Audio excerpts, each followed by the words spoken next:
sa tatlong dako, binubuo ng mahigit 7,000 pulo. Yan ang bayan ko. Iba't iba man ang kulay namin, likas na masayahin at saan man makarating. Kapansin-pansin ang galing.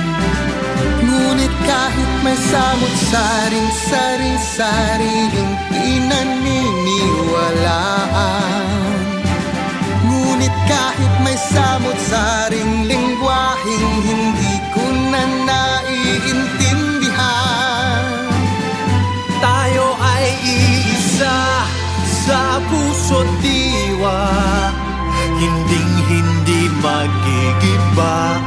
Taas noo kahit kanino, ang lahi ko ay Pilipino.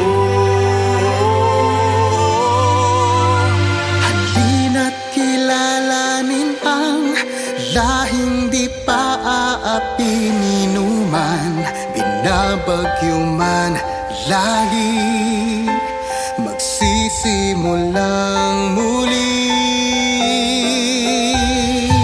Kaysayang isipin na patungo tayo sa kaunlaran, kahit samot-sari ay mananatiling iisa.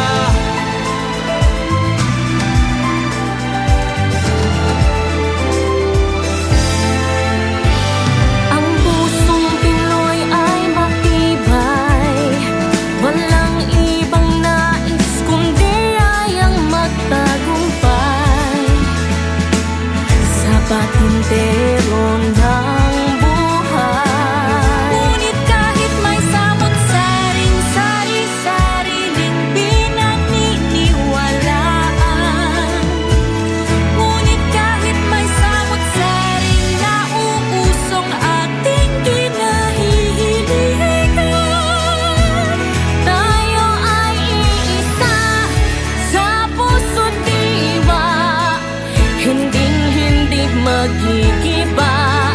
Taas noo kahit kanino, ang lahi ko ay Pilipino. Halina't kilalanin ang lahing di pa aapi ninuman, binabagyo man lagi, magsisimulang muli. Kaysayang isipin na patungo tayo sa kaunlaran, kahit samot-sari ay mananatiling iisa.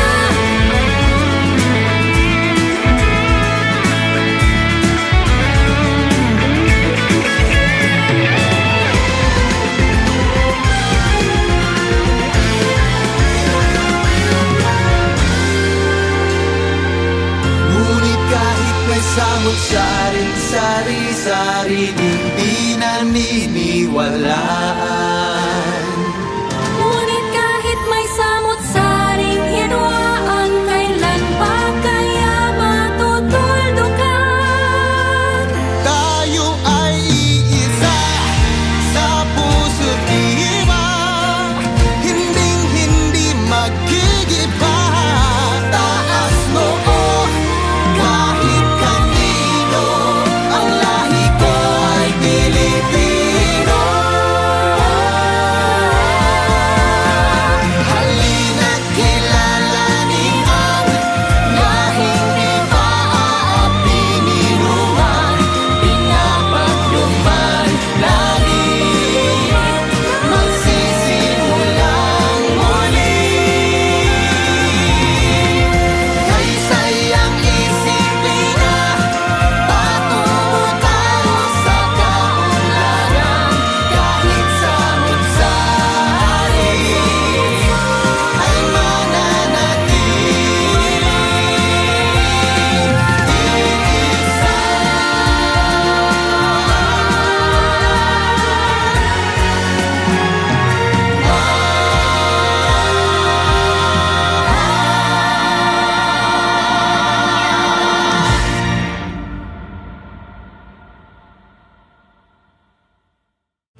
entero ng buhay. Ngunit kahit may samot-saring sari-sariling pinaniniwalaan, ngunit kahit may samot-saring nauusong ating kinahihiligan, tayo ay iisa sa puso't diwa, hinding-hindi magkikiba. Taas noo kahit kanino, ang lahi ko ay Pilipino. Halina't kilalanin ang lahing di pa aapi ni numan, pinapakyo man lagi, magsisimulang muli. Kaysayang isipin na patungo tayo sa kaunlaran, kahit samot-sari ay mananatili. Iisa.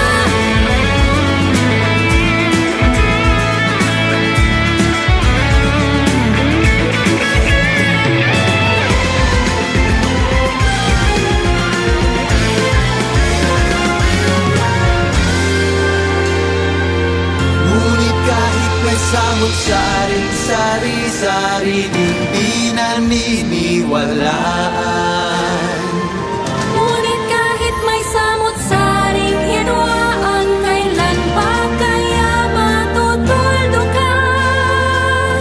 Tayo ay iisa sa puso't diwa, hinding-hindi magkigiba. Taas noo kahit kanino, ang lahi ko ay Pilipino. Halina't kilalanin ang lahing di pa aapi ni numan, pinapagluman lagi, magsisimulang muli. Kaysayang isipin na patungo tayo sa kaunlaran, kahit samot-sari ay mananatili.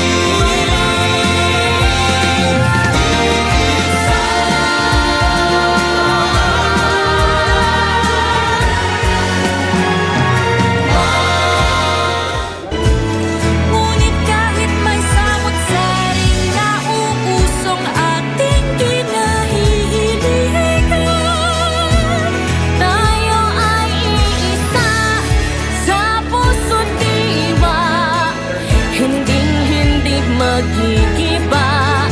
Taas noo kahit kanino, ang lahi ko ay Pilipino.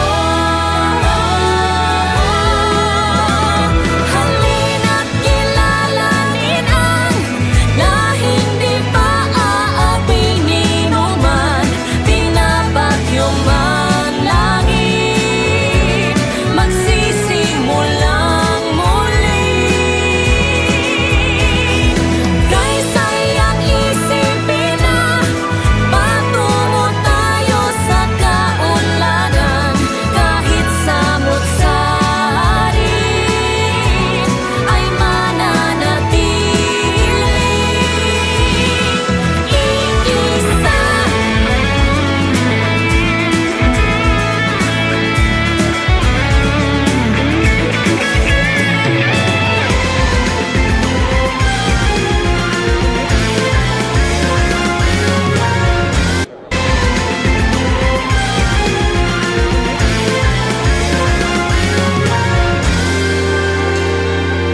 ngunit kahit may samot-saring sari-sari ding pinaniniwalaan, Ngunit kahit may samot-saring hidwaan, kailan pa kaya matutuldukan? Tayo ay iisa sa puso't diwa,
samot-saring sari-sari di naniniwalaan. Ngunit kahit may samot-saring hidwaan, kailan pa kaya matutuldukan? Tayo ay iisa sa puso't iba, hinding-hindi magkigiba. Taas noo kahit kanino, ang lahi ko ay Pilipino. Halina't kilalanin ang lahing di maapi ninuman, pinapagluman langit, magsisimulang muli. Saysayang disiplina, patungo tayo sa kaunlaran. Kahit samot-sari ay mananatili.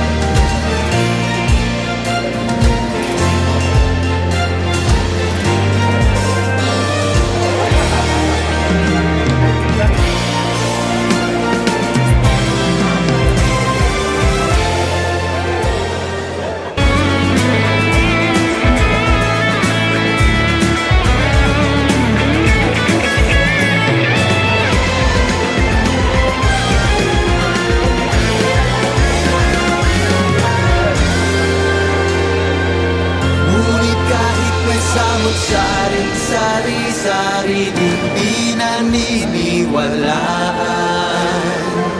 Ngunit kahit may samot-saring hidwaan, kailan pa kaya matutuldukan? Tayo ay iisa sa puso't iba, hinding-hindi magkigiba. Taas noo kahit kanino, ang lahi ko ay Pilipino. Halina't kilalanin ang lahing di maapi ninuman, pinapagluman langit, magsisimulang muli. Saysayang disiplina, patungo tayo sa kaunlaran. Kahit samot-sari ay mananatili.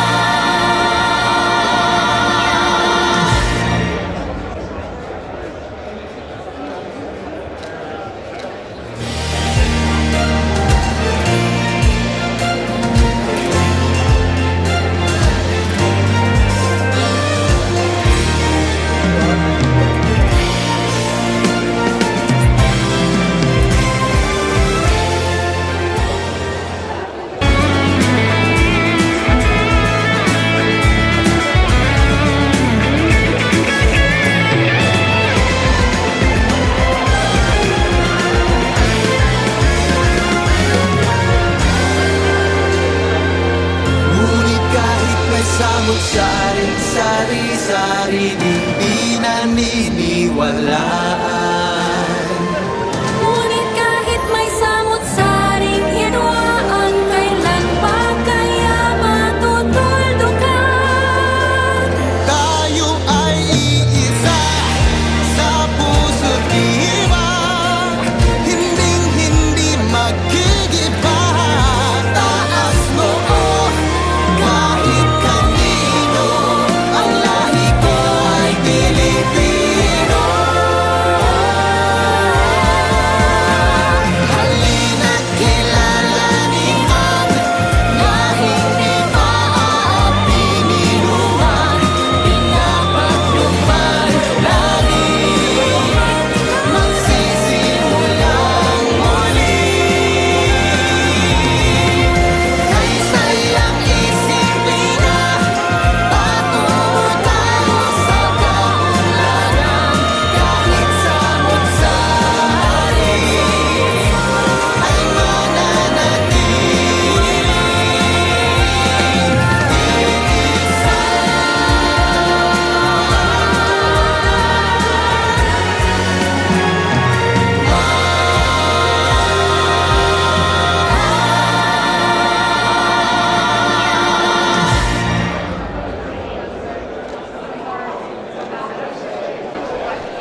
ضيف الشرف طبعا سعادة السفير أحمد شاهين، وتشرفنا أيضا بالسفير نبيل الحبشي رئيس المراسم، أعضاء السلك الدبلوماسي، أصدقائي الأعزاء، سيداتي سادتي، مساء الخير. أشكركم لمشاركتنا اليوم احتفالنا البسيط وحضوركم الكريم، ونحن نحتفل ذكرى 126 لاستقلال الفلبين تحت شعار الحرية، المستقبل والتاريخ. وأرجو تسمحوا لي بقراءة باقي خطابي باللغة الإنجليزية. Good evening, distinguished guests. To our guest of honor, Ambassador Ahmed Shaheen, Assistant Foreign Minister for Asia, Australia, New Zealand, and the Pacific Islands Affairs. Dear honored guests, including, of course, Chief Protocol Ambassador Nabil Habashi, members of the Diplomatic Corps, friends, ladies and gentlemen, thank you for joining us tonight. We're honored for your kind presence as we celebrate the 126th anniversary of the proclamation of Philippine independence under the theme Kalayaan, Kinabukasan, and Kasaysayan, or freedom, future, and history. On 12 June 1898, Revolutionary General Emilio Aguinaldo proclaimed Philippine independence. That day was the first time the Philippine flag was displayed, and the national anthem, as we heard it today, was also played. We finally achieved our full independence on 4 July 1946, and we celebrated that day as our national day until 1962, when former President Macapagal, through a presidential proclamation, reverted back to 12 June, which we celebrate as our national day. The Philippine Embassy in Cairo was the first Philippine mission to be established in the Middle East and Africa. With Egypt, we enjoy exceptional diplomatic and political relations. Both Egypt and the Philippines are founding members of the UN, and we share the same positions in various multilateral organizations. We have the same aspirations for our people to achieve peace, prosperity, and development for our nation and our people. Based on this foundation, we are fully committed to push forward our bilateral relations in various fields, and I thank Ambassador Shaheen and the Ministry of Foreign Affairs and all others in the Egyptian government and society for collaborating with us to reach these goals. Excellencies, we all had a tough time in 2023 and 2024. I take this opportunity to thank Egypt for its continuous humanitarian positions, especially during the recent conflicts in Sudan and Gaza. Egypt has helped the Philippines evacuate about 900 from Sudan and about 140 from Gaza to safety, just as Egypt continues to extend help and hospitality to everyone. For decades, Muslim Filipinos have studied in Al-Azhar University.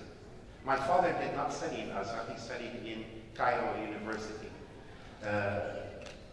There are about 300 current students studying in Al-Azhar, and many more wish to come. Before COVID, our economic growth rate was consistently over 6%. We were perhaps one of the toughest countries that dealt with COVID.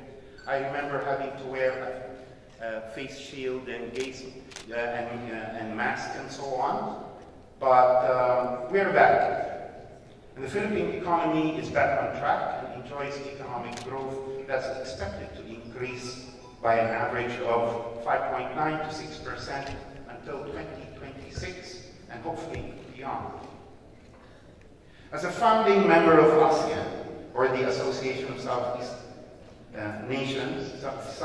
Asian Nations, the Philippines takes pride as ASEAN is expected to be the world's fourth largest economy by 2030. Our regional association has a combined GDP of approximately 3.7 trillion, with over 670 million people in population size, making us the third largest economy in Asia and the fifth largest in the world. think before in my statement you had seen a video of some beautiful scenery. And you will continue to see some others too, food and other adventures. So I am honored to invite you to visit the Philippines, to experience its natural wonders, breathtaking landscapes, and warm-hearted people. We take pride in our unique heritage and vibrant culture, a blend of indigenous traditions and influences from various civilizations that have shaped our identity. In 2023, the Philippines was awarded with 4 major tourism recognitions from prestigious World Travel Awards, including we defended our title as the world's leading dive destinations and the world's leading beach destination. Ladies and gentlemen, distinguished guests, dear friends, I thank you again for joining us today during our 126th anniversary of the proclamation of Philippine independence. And as we celebrate Philippine freedom, future, and history. Before I go, we have some Philippine delicacies, food. We try to bring a little taste of the Philippines. There is the world-famous chicken adobo, for those who have heard of it. Pastil from the southern Philippines, something also like in Mindanao. Filipino randa, cooked by someone in Maadi. I hope you try it. And of course, a little bit of dessert. I've been honored by your presence today. I hope for peace and prosperity for all, and mabuhay ang Pilipinas. Long live.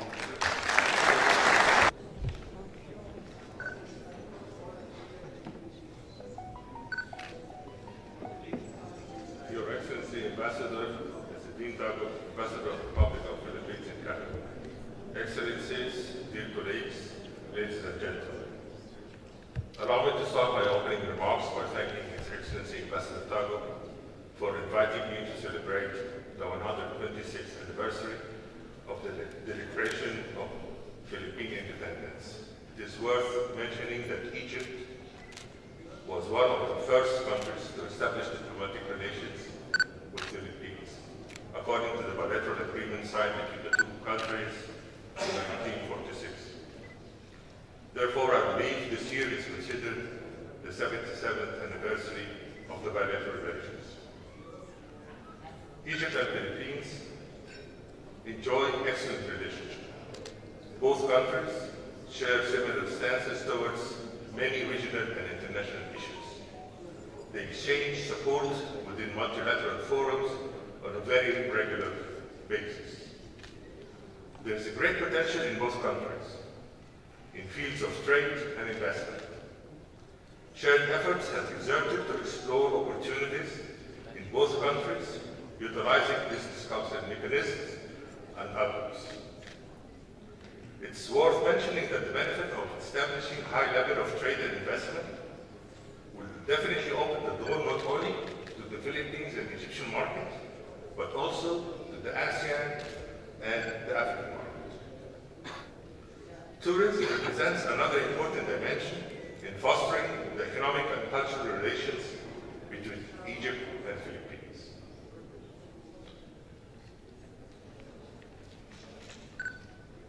Ladies and gentlemen, it is through cultural exchange that we truly can strengthen the bonds of friendship and people-to-people communication, as culture is the universal language that unites us all. Several joint activities took place in recent years, including the active participation in cultural festivals and events organized by both countries. In this regard, several agreements have been signed between universities in both countries that paved the way for the exchange of information and scientific research and student exchange between both sides.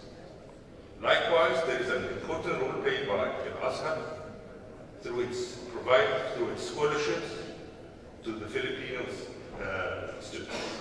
I believe most of the students who came here study at Al-Azhar University. Ladies and gentlemen, I want to conclude my remarks by again thank my dear friend Ambassador Tago and congratulating him on his National Day, wishing the government and people of the Philippines for the best. Thank you very much.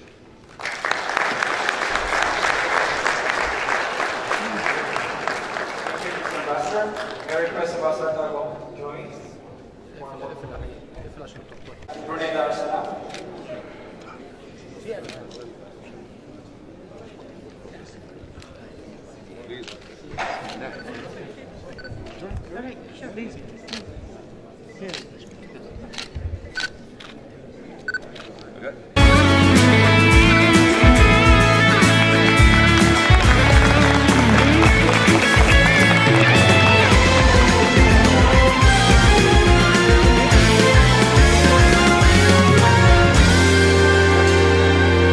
Ngunit kahit may samot-saring sari-sari, di pinaniniwalaan